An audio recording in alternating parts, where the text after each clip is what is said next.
Last video में मैंने आपको गांधी जी का chapter 8 the condition of India बताया था। अब ये नेक्स्ट चैप्टर है, इसमें है व्हाट इज़ ट्रू सिविलाइजेशन। ये भी आपके कोर्स में है, इसका भी मैं टेक्स्ट आपको पूरा बता रही हूँ।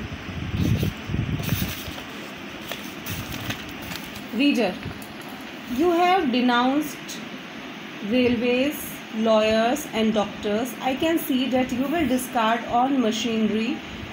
What then is civilization? यहाँ पर रीडर गांधी जी से कहता है कि आप रेलवे को भी नकारते हो, वकीलों को, डॉक्टर को, और मैं देख सकता हूँ कि आप सभी मशीनरी की भी निंदा करते हो कि मशीनरी युग नहीं होना चाहिए।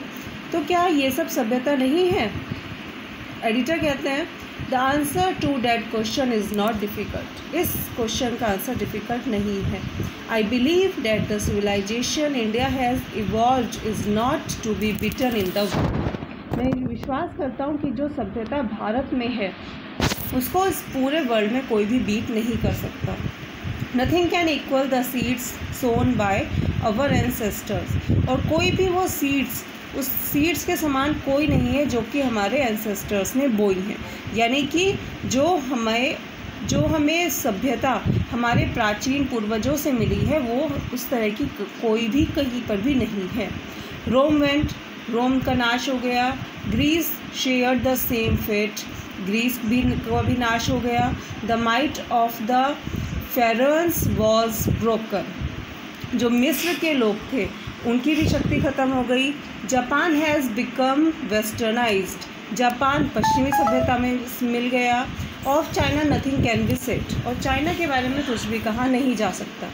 But India is still somehow or other sound at the foundation। पर लेकिन इंडिया अभी भी वैसा ही है। somehow और other यानी किसी भी तरह से, अब वो चाहे पिछड़ा हुआ है, चाहे वैसा ही है, जैसा भी है, लेकिन उसकी नींव, फाउंडेशन वो पूरी साउंड है, पूरी मजबूत है। The people of Europe learn their lessons from the writings of man of Greece और रोम। जो यूरोप के लोग हैं वो ग्रीस और रोम के लोगों की राइटिंग से, यानी उनके द्वारा जो बातें लिखी गई हैं, उनकी बुक्स जो हैं, उनसे वो सीखते हैं, उनसे लेसन सीखते हैं। Which exist no longer in their former glory. जो कि बहुत ज़्यादा टाइम तक वे सब उनकी ग्लोरी, उनकी जो पहले उनका जो ग्लोरी थी वो अब जबकि नहीं है।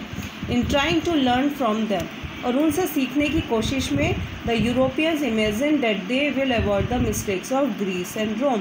यूरोपियन ये समझते हैं कि वो उन मिस्टेक्स को नहीं दोहराएंगे जो कि ग्रीस और रोम ने की थी। Such is their pitiable condition. ये बहुत ही पिटेबल कंडीशन है। In the midst of all this India remains immovable and that is her glory.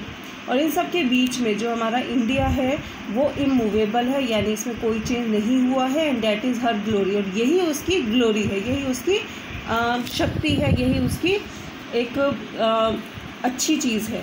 It is a charge really against our merit. और ये हमारे ऊपर भी, ये हमारे गुण के ऊपर, ये जो मेरिट है इसके ऊपर लोग चार्ज लगाते हैं। What we have adopt any changes, कि क्या हम कभी चेंजेस को अडॉप्ट करेंगे। It is a charge really against our merit, और ये भी हमारे मेरिट के खिलाफ एक चार्ज है। What we have tested and found true on the anvil of experience, कि जो हमने पहले से टेस्ट कर लिया है, जो कि कुछ हम ट्रू अपने एक्सपीरियंस के आधार पर जो हम सत्य खो चुके हैं, वी डेयर नॉट चेंज, हम उसे चेंज नहीं करने की हिम्मत नहीं करते। Many trust their advice upon India. कई सारे लोग आते हैं अपनी अपनी एडवाइस इंडिया को बताते हैं। And she remains study, this is her beauty. लेकिन जो इंडिया है, शी यहाँ इंडिया के लिए लगा है, वो स्टडी, स्थिर रहती है। This is her beauty, it is the sheet anchor of our hope. और यही हमारी ब्यूटी है, यही उसकी ब्यूटी है, और यही हमारी उम्मीदों का कवच है। Civilization is that mode of conduct which points out to man the path of duty. Civilization conduct का वो, चरित्र का वो मोड है which points out to man the path of duty, जो कि लोगों को ये बताता है कि उसकी ड्यूटी का पाथ क्या है, यानी उसकी ड्यूटी क्या है, रास्ता क्या है। Performance of duty and observation of morality are convertible terms. Duty निभाना, मॉरलिटी को देखना, नैतिक बनना, ये सब कन्वर्टेबल टर्म्स हैं, यानी इन टर्म्स को बदला नहीं जा सकता। To observe morality is to attain mastery over our mind and our passion. और मॉरलिटी को देखना, मॉरलिटी क्या है? मॉरलिटी को देखना, गांधी जी के अनुसार मॉरलिटी को देखना है कि हम अपने माइंड पर और अपनी भावनाओं पर, यानी अपनी इंद्रियों पर हम लोग मास्टरी कर सकें, उसको हम वश में कर सकें। So doing we know ourself, और ऐसा करके हम अपने आप को जानते हैं। The Gujarati equivalent for civilization means good conduct. जो गुजराती इक्विवेलेंट है, गुजराती कहावत है सिविलाइजेशन का मतलब है गुड कंडक्ट, अच्छा व्यवहार। If this definition be correct then India as so many writers have shown. और यदि ये डेफिनेशन करेक्ट है तो इंडिया, जहाँ के बारे में बहुत सारे राइटर्स लिख चुके हैं, has nothing to learn from anybody else. तो इसका मतलब इंडिया में कुछ भी सीखना बाकी नहीं रह गया है। And this is as it should be, और ऐसा ही है। We notice that the mind is a restless bird. हम जानते हैं, अगर नोटिस करें तो माइंड कैसा है? माइंड एक रेस्टलेस बर्ड की तरह है। The more it gets the more it gets, जितना ज़्यादा इसे मिलता है उतना ज़्यादा इसे मिलता है, और उतना ज़्यादा ये इट वांट्स, चाहता है। And it still remains unsatisfied, और फिर भी अनसेटिस्फाइड रहता है, कभी मन नहीं भरता। The more we indulge our passions the more unbridled they become. जितना ज़्यादा हम पैशंस में, भावनाओं में इंडल्ज होते रहते हैं, उतना ही ज़्यादा हम और ज़्यादा पाने की इच्छा करते हैं। Our ancestor therefore set a limit to our indulgence.